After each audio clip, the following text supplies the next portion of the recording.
नमस्कार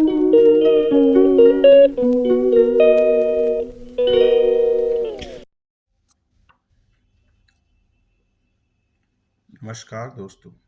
आज मैं आपको महाभारत काल की एक छोटी सी घटना सुनाता हूँ। कुंती देवी का जीवन शुरू से अंत तक बड़ा ही त्यागपूर्ण, तपस्यामय और अनासक्त था। पांडवों के वनवास एवं अज्ञातवास के समय ये उनसे अलग हस्तिनापुर में ही रहीं और वहीं से इन्होंने अपने पुत्रों के लिए अपने भतीजे भगवान श्री कृष्ण के द्वारा क्षत्रिय धर्म पर डटे रहने का संदेश भेजा। इन्होंने विदुला और संजय का दृष्टांत देकर बड़े ही मार्मिक शब्दों में उन्हें कहला भेजा कि पुत्रों, जिस कार्य के लिए क्षत्राणियां पुत्र उत्पन्न करती हैं, उस कार्य के करने का समय आ गया है। इस समय तुम लोग मेरे दूत को न लजाना। महाभारत युद्ध के समय भी ये वही रहीं और युद्ध समाप्ति के बाद जब धर्मराज युधिष्ठिर सम्राट के पद पर अभिषिक्त हुए और इन्हें राजमाता बनाने का सौभाग्य प्राप्त हुआ, उस समय इन्होंने पुत्र वियोग से दुखी अपने जेठ जिठानी की सेवा का भार अपने ऊपर ले लिया और द्वेष एवं अभिमान रहित होकर उनकी सेवा में अपना समय बिताने लगी। यहाँ तक कि जब वे दोनों युधिष्ठिर से अनुमति लेकर वन जाने लगे, उस समय ये चुपचाप उनके संग हो ली और युधिष्ठिर आदि के समझाने पर भी अपने दृढ़ निश्चय से विचलित नहीं हुई।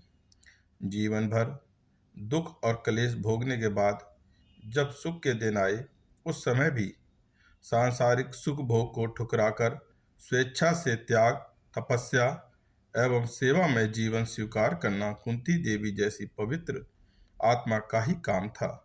जिन जैन जेठानी और उनके पुत्रों तथा आत्मीय जनों से उन्हें तथा उनके पुत्रों एवं पुत्रवधू को कष्ट, अपमान एवं अत्याचार के अतिरिक्त कुछ नहीं मिला, उन जेठ जेठानी के लिए इतना त्याग संसार में कहाँ देखने को मिलता है।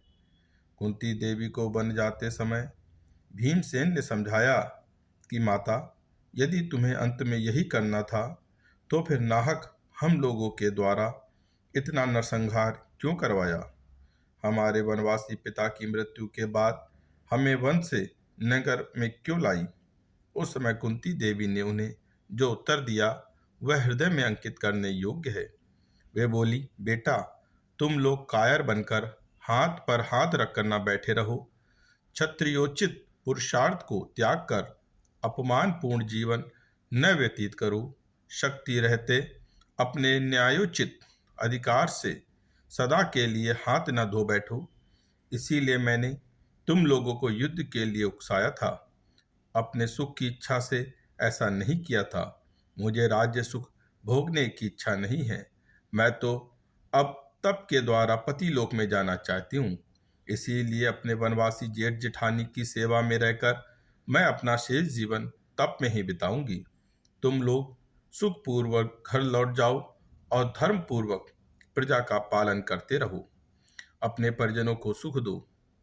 इस प्रकार अपने पुत्रों को समझा बुझाकर कुंती देवी अपने जेठ जेठानी के साथ वन में चली गईं और अंत समय तक उनकी सेवा में रहकर उन्हीं के साथ दावाग्नि में जलकर योगियों की भांति शरीर छोड़ दिया।